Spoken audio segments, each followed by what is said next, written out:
Então, nós vamos iniciar. Eu vou dividir esse material, vocês já têm esses materiais, e aí eu vou pedir só o combinado. Eu termino de explicar e depois eu abro para as perguntas, porque senão fica um perguntando, o outro, e aí eu corro um risco enorme de me perder no meio disso. Então, o que eu vou pedir para vocês? Eu explico e vocês anotem as dúvidas. No final, eu paro e aí a gente vai tirar somente as dúvidas de vocês, tá bom? Pode ser assim? Pode, teacher. Então tá, vou dividir agora a minha tela aqui com vocês. E lembrando que vocês já têm esse material, então seria legal vocês acompanharem. É o nosso slide. Deixa eu colocar mais para cá aqui o rostinho de vocês e eu consigo ler aqui a tela. Bom, pensar em políticas públicas é, antes de tudo, entender um pouco de Estado, de governo, de administração pública, de políticas públicas, até chegar no nosso foco, que são as políticas educacionais, tá? Então, só relembrando que quando eu penso num Estado, eu penso numa empresa que possui um CNPJ, ele precisa ser identificado de uma forma. Enquanto nós, pessoas naturais, temos os nossos CPF, as empresas têm uma forma de serem registradas, né, para serem identificadas, então também tem uma numeração.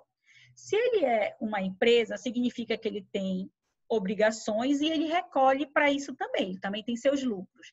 E nesse lucro, e o Estado tem que ter lucro, ele é uma empresa, por quê? Quanto mais ele recolher, mais a sua economia estiver aquecida, mais ele poderá transformar isso em políticas públicas. Então, se ele tem uma receita favorável, melhor ele vai poder oferecer isso para a sua coletividade por meio das políticas públicas, tá?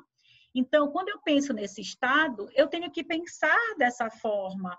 Então, eu, como cidadão desse Estado e o maior acionista dessa empresa chamada município, Estado ou União Federal, eu tenho que ter uma postura colaborativa com essa empresa, né? Então, o que eu, enquanto cidadão, posso fazer para contribuir com o meu papel enquanto um cidadão responsável e querendo que essa empresa dê lucro, essa empresa esteja bem, porque meu Estado estando bem, meu país estando bem, meu município estando bem, eu também tenho mais condições de estar bem. Lembrando que Estado é o conjunto de instituições definidas pelo próprio agente do Estado, são instituições políticas, jurídicas, administrativas, militares e etc. Esse conjunto de instituições forma o nosso Estado. Essas instituições se encontram dentro de um território, né, um território que é limitado, né, geograficamente, o qual geralmente nos referimos como uma sociedade. A responsabilidade do Estado se limita ao seu território geográfico-político e lembrando a ideia de geográfico-político, não só ao espaço físico, mas lembrar também do espaço aéreo e do subsolo, tá? E que nesse espaço geográfico-político há o que a gente chama de governo soberano. Então, eu só tenho um Estado quando eu tenho 3 elementos juntos, indissociáveis, ou seja, eles não podem não estarem juntos, eles não podem dissociar-se, né? Então, para eu ter um Estado, eu tenho que ter um povo, eu tenho que ter um território e tenho que ter um governo soberano. Eu só tenho um Estado se eu tenho esses 3 elementos juntos. E aí, essa soberania, essa capacidade de autogestão daquele Estado, né? Então, ali dentro existe um chefe do poder executivo, né, junto com o judiciário e o legislativo, que comandam os poderes desse Estado, os poderes dessa administração pública. Por vezes, esses estados são chamados de Estado-nação. O Estado ele é responsável pela criação de regras dentro do seu território, o que tende à criação de uma cultura política comum partilhada pelos seus cidadãos. Então, nós temos as regras aí para quê? Para que nós possamos conviver em harmonia. Conviver em harmonia, nessa linguagem jurídica, é dizer que todos nós podemos não nos gostarmos, mas temos o dever de nos respeitarmos. Podemos nos divergir politicamente, ideologicamente, time de futebol, gosto musical, entretanto, nós temos o dever de nos respeitarmos, né? Infelizmente, a gente vê a nossa sociedade tão adoecida que nós somos hoje capazes de matar por políticos, matar por time de futebol, matar por uma série de assuntos tão banais, né? Que a gente já não consegue mais pensar nesse valor da vida e o valor de você ter as suas ideias respeitadas, né? A nossa própria Constituição, ela pregou a isso, o direito de tolerância, né? Nós devemos ter tolerância para com o outro, né? E a tolerância nada mais é do que não é te engolir a seco. Ah, eu sou tolerante contigo porque eu te engulo a seco. Não, é você respeitar a ideia do outro, mesmo te contrariando. A gente às vezes fica irritado, às vezes a gente explica direito o nosso ponto de vista e mesmo assim a pessoa não compreendeu, não quer compreender ou não se fez compreender. Ok. Ou você tem paciência e explica, ou você respeita que o outro também tem no seu momento de não concordar com você. Tá? É um direito que a ele cabe. Então, o que eu faço com isso? Respeito. Hoje tem pessoas até cancelando amizades por questões políticas, como se a nossa vida fosse o mais importante, o que mais nos une é isso, nossos ideais políticos. E às vezes a gente perde uma gama de possibilidades de conhecer uma pessoa, né, e toda a sua riqueza de detalhes de cultura que pode estar agregando aí valor para essa amizade, para essa parceria. Então, nossas parcerias, elas não são apenas por questões musicais, por gosto, por namoro, por política, não. Tem que ser um conjunto de valores, né? E nesses valores, alguns vai ter discordância. E é nessa discordância que a gente exerce ou exercita a democracia, né? Os anseios democráticos. Legal, Lina, eu concordo com você em partes, eu sou super sua amiga, mas aqui a gente diverge. A Lina vai dizer, Cleis, legal. Até porque, se a gente fosse igual em tudo, seriam duas Linas, duas Cleises, dois Joels. E não é nessa diferença que a gente se enriquece. Então, é um exercício, a gente está tendo uma ótima oportunidade de exercitar aí esses anseios democráticos, tá? Governo é apenas uma das instituições que compõem o Estado. Por quê? Quais são as outras duas que eu falei para vocês? Anotem. Povo e território. Então, eu tenho 3 elementos que formam o Estado: povo, governo soberano e território, tá? E o governo é uma delas. Qual é a função do governo? É uma função de administrar. Os governos, eles são transitórios, principalmente nas sociedades democráticas, né? Dentro da república, nossos governos, eles são transitórios, ou seja, ele tem uma temporalidade. Nós temos aqui no nosso país um tempo de 4 anos, podendo ter uma reeleição. Tá? E aí ficando 8 anos. Gente, não é bom que nenhum poder se perpetue. Essa alternância de poder nos dá segurança. Essa alternância de poder gera competitividade. Em que sentido? Para eu me manter, ou o meu sucessor se manter, eu tenho que trabalhar muito direito. Eu tenho que passar confiança para os meus governados. Então, nessa disputa, nessa competição sadia, nós aí podemos ter chance de conhecer vários líderes, grandes líderes, né? Os governos, como eu já falei, são transitórios e apresentam diferentes formas que variam de um lugar para o outro, enquanto o ente-Estado é permanente. Então, os governos, eles são transitórios, mas o ente-Estado, ele é permanente.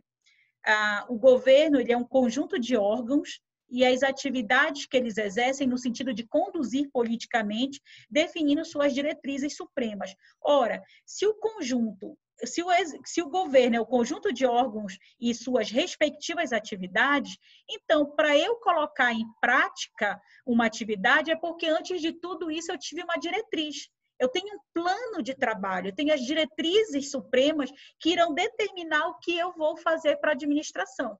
Olha, vamos lembrar das eleições, quando o teu prefeito, o teu governador, o teu presidente, ele apresentou um rol de ações que a maioria da população que elegeu, que legitimou, concordou. Então, ele tem um rol de atividades que ele vai colocar em prática. Quando ele coloca essas atividades em prática, ele está exercendo sua governabilidade, o seu direito de governo. não se confunde com a administração pública no sentido estrito, que tem a função de realizar concretamente o exercício disso, né, dessas atividades. É a execução, enquanto que o governo é a idealização, as diretrizes, o planejamento. E a administração pública é a execução, tá? O que mais que eu tenho aqui? O governo age de forma discricionária, né, com amplitude, é um ato de vontade, é uma intencionalidade que foi legitimada ali para a maioria da população, e a administração pública ela age de modo subordinado. Subordinado ao quê? A essas diretrizes. Então, esses órgãos vão ter que realizar aquela diretriz que foi eleita para ser, né, a que vai entrar em vigor durante 4 anos. Bom, governo também a gente pode entender como um conjunto de programas e projetos que uma parcela da sociedade, seja os políticos, os técnicos, todos os serventuários da administração pública, organismo da sociedade civil, propõem para a sociedade como um todo, né? O que nós queremos para a nossa sociedade? Que tipos de ações nós estamos fazendo? E aí, quando eu penso nesse exercício, né, de colocar isso em prática, eu lembro da administração pública. Por quê? Porque a administração pública, anotem isso aí, é o aparelhamento do Estado, né? Então, é como está organizado esse governo, esse Estado. Então, é o aparelhamento para quê? Para administrar. E administrar não significa só prestar serviço, executá-lo, mas também dirigir, governar, exercer a vontade com o objetivo de obter um resultado útil. Qual é o resultado útil? Para que o governo, a administração pública, o Estado trabalha? Para o bem da coletividade. Né? Então, ele vai ser traçado um programa de ação e de execução dessas ações por meio da administração pública para atingir uma finalidade. Qual é a finalidade? O bem da coletividade, o bem da sociedade.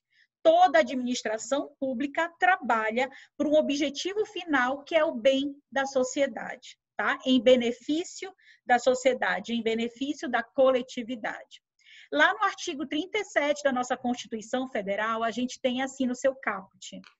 Artigo 37. A administração pública, direta e indireta, de qualquer dos poderes da União, dos estados, do Distrito Federal e dos municípios, obedecerá aos princípios. Quais princípios?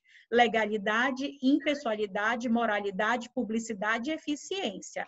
O famoso LIMP, né? Que quem estuda para concurso aí já está cansado de ver. Gente, legalidade. Todos os servidores públicos só podem agir em conformidade com a lei, tá? Isso é legalidade. Eu vou pedir umas 2 ou 3 questões sobre princípios, tá? Sobre esses 5 princípios. Então, tem que ficar atento a isso. Impessoalidade. Eu tenho que tratar a todos no exercício da minha função enquanto servidora pública, eu tenho que atender a todos com urbanidade e respeito, tá? Eu não posso utilizar da minha função, do meu cargo, para atender melhor um em detrimento de outro. Então, eu não posso fazer isso. Eu tenho que tratar todos. Então, eu tenho que ser neutra, eu tenho que ser impessoal. Eu tenho que saber que eu trabalho para a sociedade paraense, que eu trabalho para a sociedade brasileira, que eu trabalho para a sociedade belenense, que eu trabalho para a sociedade de Ananindeua, de Benevides, onde eu estiver lotada. Então, eu tenho que tratar a todos com urbanidade e respeito. Desde um cidadão mais simples, um cidadão com mais poder econômico, eu não posso me prevalecer da minha função para ajudar alguém em detrimento de outra pessoa, tá? Princípio da moralidade administrativa. O próprio termo moralidade administrativa nos remete à ideia de que todo servidor público tem que ter uma atitude honesta, proba, né? Moralmente correta. Então, eu não posso me apropriar daquilo que não é meu. Eu não posso enriquecer ilicitamente. Eu não posso usar o bem público como eu quero, ao meu dispor. Eu tenho que saber que aquele material é para o uso do trabalho para ser colocado em prática um plano de governo que precisa de aparelhamento. Então, precisa desde a caneta, do computador, da viatura, né, do combustível, dos respiradores agora, então dos exames. Eu não posso, como chefe de um departamento, me apropriar dos exames para fazer na minha família. Eu tenho que colocar à disposição da coletividade. Se a minha família for atendida, ela vai ser atendida também como coletividade. Tá? Então, eu não posso me prevalecer da minha função e do meu cargo para tratar melhor ou beneficiar alguém em detrimento de outro. A minha atitude tem que ser honesta. Todo servidor público, político, técnico, todo servidor público, juiz, tem que ter atitude honesta. O bem não é nosso, o bem é de todos, não é meu no meu exercício como pedagoga do Estado, não é do juiz, não é do promotor, não é do político, não. O bem é de todos. Nós somos pagos para exercer o nosso trabalho, a nossa função, como foi descrito no nosso concurso público ou na função que nós estamos exercendo ou no teu contrato. Então, é isso que você tem que se resumir a fazer. Aquilo que você foi contratado para fazer, tá? Claro. Princípio da publicidade. Só desliguem o áudio um pouquinho. Princípio da publicidade. Todos os atos devem ser públicos, principalmente as prestações de conta.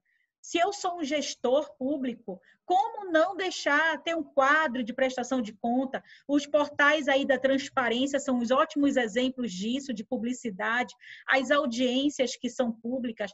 Claro que tem vedações na nossa Constituição, que é o caso da segurança nacional, que é ações que versem sobre famílias, sobre menores, que aí tem que ter todo um cuidado com essa exposição, porque pode trazer mais prejuízo para a imagem daquele adolescente, daquela criança ou daquela família.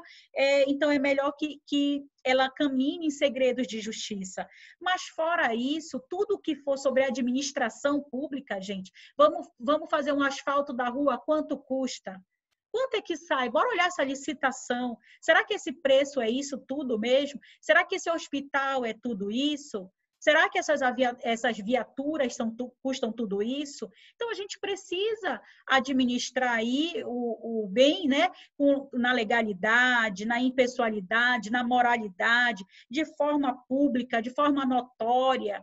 Por quê? Porque quando eu deixo público a minha prestação de conta, gente, eu ganho a confiança dos meus eleitores.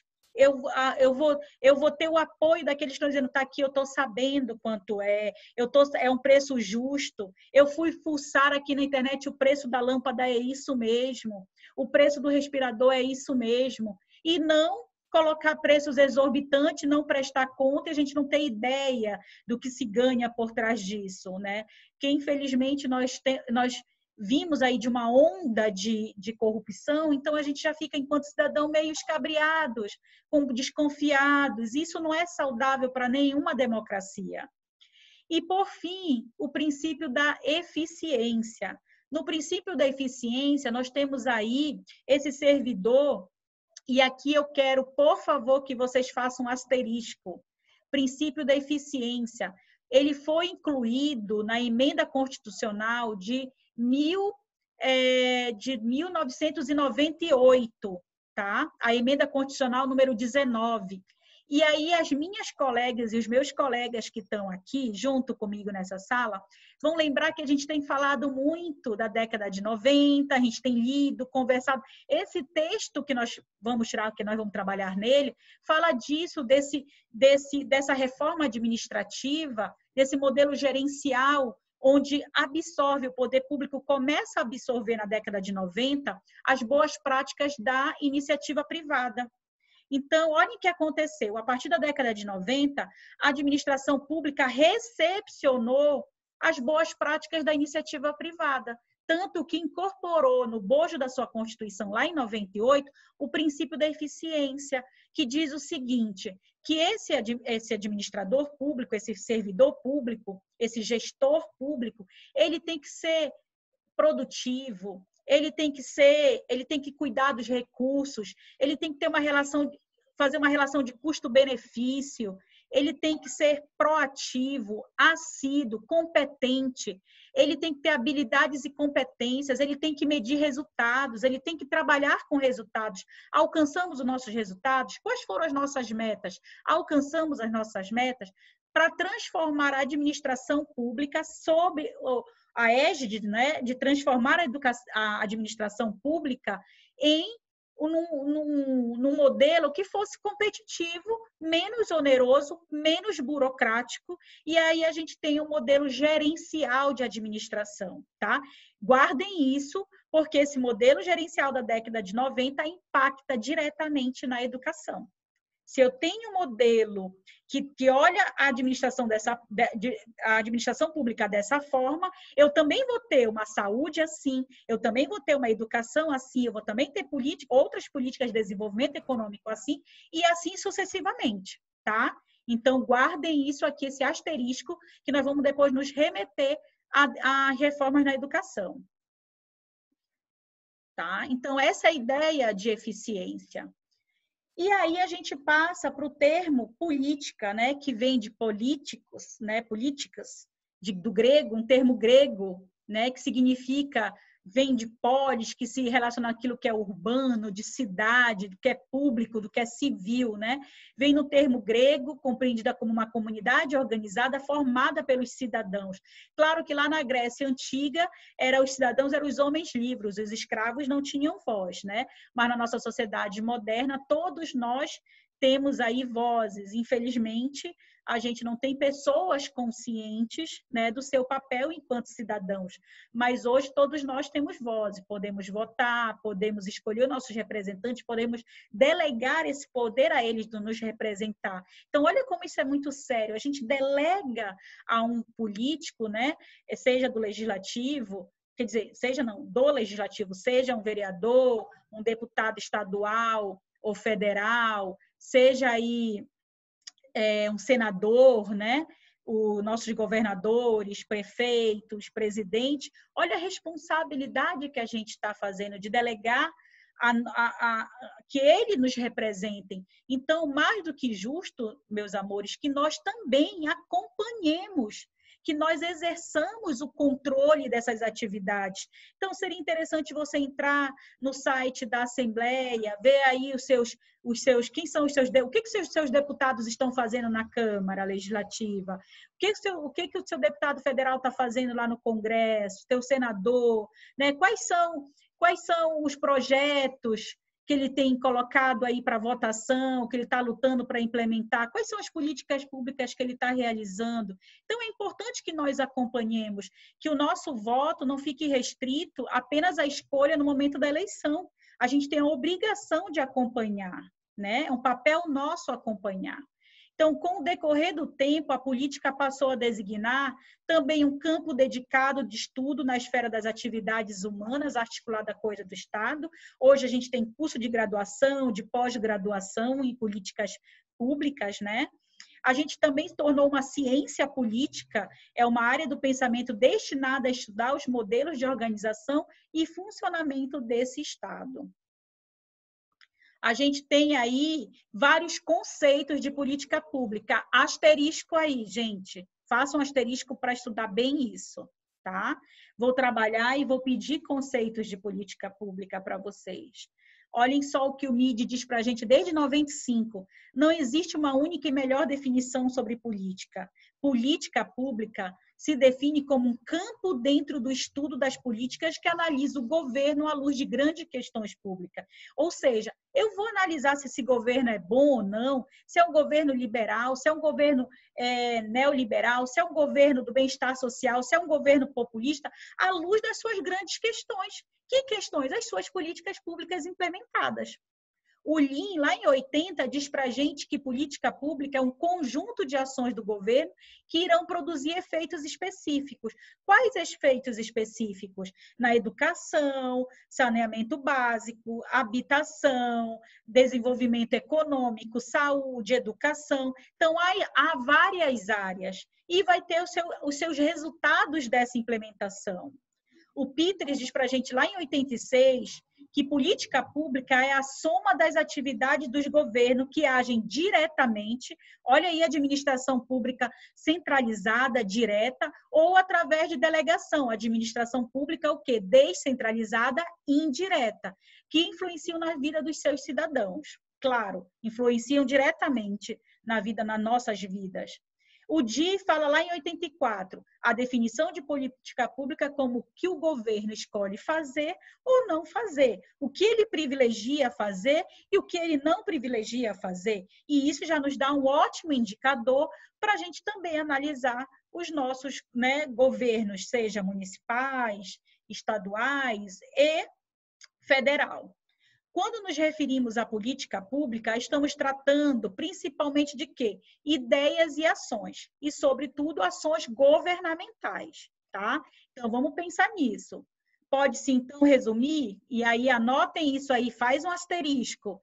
Podemos, então, resumir que política pública é campo de conhecimento que busca, ao mesmo tempo, colocar o governo em ação e ou analisar essa ação e, quando necessário, propor mudanças no rumo ou curso dessas ações.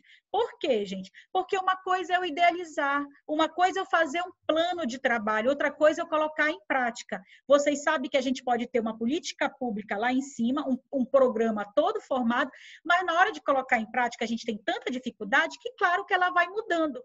É natural que se mude, todo projeto é flexível, tá? Então, a gente precisa aí ter um olhar atento sobre isso. As formulações de política pública constituem-se no estágio em que os governos democráticos traduzem seus propósitos e plataformas eleitorais em programas e ações que produzirão resultados ou mudança no mundo real. Então, o que são políticas públicas, meus amores? Olha aqui embaixo grifado, são programas, projetos e ações voltados à área específica da sociedade, tá? É o governo agindo por meio das suas instituições estatais. Vamos lá. Das diversas definições de política pública e modelos sobre políticas públicas, podemos extrair e sintetizar essas seguintes. Olhem aí as principais. Política pública permite distinguir entre o que o governo pretende fazer e o que de fato ele faz. Falamos isso anteriormente. Isso aqui é para reforçar. Política pública envolve vários atores e níveis de decisão. Embora seja materializada através do governo, dos políticos, não necessariamente se restringe a eles, mas sim a todos os atores, inclusive os informais, que somos nós, cidadãos. Nós temos que ser parceiros. Olha um belo exemplo disso. Isolamento social. Está aí uma proposta do governo. Se a gente não tiver envolvido e cumprir, vai ser atingido? Vai ser colocado em prática como se deve? Não. Então, nós temos que também ter uma postura colaborativa, tá? Política pública é uma ação intencional, ou seja, ela é racional, ela significa o desejo, uma intenção, o que se quer alcançar, com objetivos a serem alcançados. Política pública, embora tenha impacto a curto prazo, ela é sempre uma política pública de médio e longo prazo. Por mais que a gente implemente agora, por mais que nós estejamos fazendo a questão do isolamento social, nós só vamos ter a consequência, a real dimensão disso daqui a alguns anos. Por quê? Porque não existe teste para todo mundo. Nós não temos a quantidade, a gente tenta ter uma estimativa, mas a gente não tem a quantidade certa de pessoas que vêm a falecer sobre isso. A gente não sabe que as pessoas estão falecendo sobre isso, de fato estão falecendo sobre isso, porque apresentam sintomas, mas tem sintomas gripais como dengue, como zika, como chikungunya, que também é H1N1, que também é muito parecido. Então, como a gente não tem exame para toda a coletividade, a gente não tem a real noção do que isso vai acontecer. Então, ela é sempre de médio a longo prazo, tá? O que mais que nós temos aqui? Políticas públicas sociais se referem às ações que determinam o padrão de proteção social. Claro, principalmente aos mais vulneráveis socialmente, implementado pelo Estado e voltado, a princípio, para a redistribuição dos benefícios, visando a diminuição das desigualdades estruturais. Claro, eu tenho que ajudar aquele que mais precisa. As nossas políticas públicas, eles são para todos os cidadãos, do mais pobre ao mais rico, para todos, do branco, do negro, do índio. Política pública é para todos, mas as políticas públicas sociais, elas são realmente implementadas para uma redistribuição, para diminuir as desigualdades estruturais produzidas pelo desenvolvimento socioeconômico, que foi aí se perpetuando e produzindo essa distorção entre classes sociais. Tá? Então, eu vou pensar em políticas sociais que têm os seus movimentos sociais e populares desde o século XIX, quando a gente tem aí esse processo de industrialização, né? A gente tem aí o início dos trabalhos, das classes operárias, e aí a gente já traz todos esses movimentos reivindicatórios para uma política social que valorize e que proteja o hipossuficiente, aquele que mais precisa. E quando eu tenho políticas públicas sociais implementadas, elas já me dizem que tipo de Estado que eu tenho, né? É um Estado mais liberal? É um Estado mais neoliberal? É um Estado mais populista? É um Estado do bem-estar social? Então, eu tenho aí, através dos meus programas e ações, eu tenho a característica do Estado que eu tenho em ação. Aqui eu trago modelos para vocês, gente. Programa aí do Cheque Moradia, programa do Bolsa Família, faz um asterisco aí no Bolsa Família, que é um programa social, e ele é multidimensão, multiárea. Por quê? Porque ele atinge aí a área da educação, do desenvolvimento econômico, do combate à pobreza e à extrema miséria, então tem a ver com fome também, né? Então, de saúde. Então, ele tem multiárea, mas tem outros programas também em vigor, como, por exemplo, a reforma do ensino médio, que eu falei para vocês, a implementação da Base Nacional Curricular, aumento de números de creches, né? Então, tem uma série de ações acontecendo. O próprio ProUni, o ReUni, o FIES, são exemplos de programas de financiamento para que se possa ter mais acesso desse jovem ao ensino superior. Gravem todos eles e procurem outros exemplos também de projetos educacionais. Meus amores, eu tenho pouco tempo, vai encerrar a nossa primeira parte, mas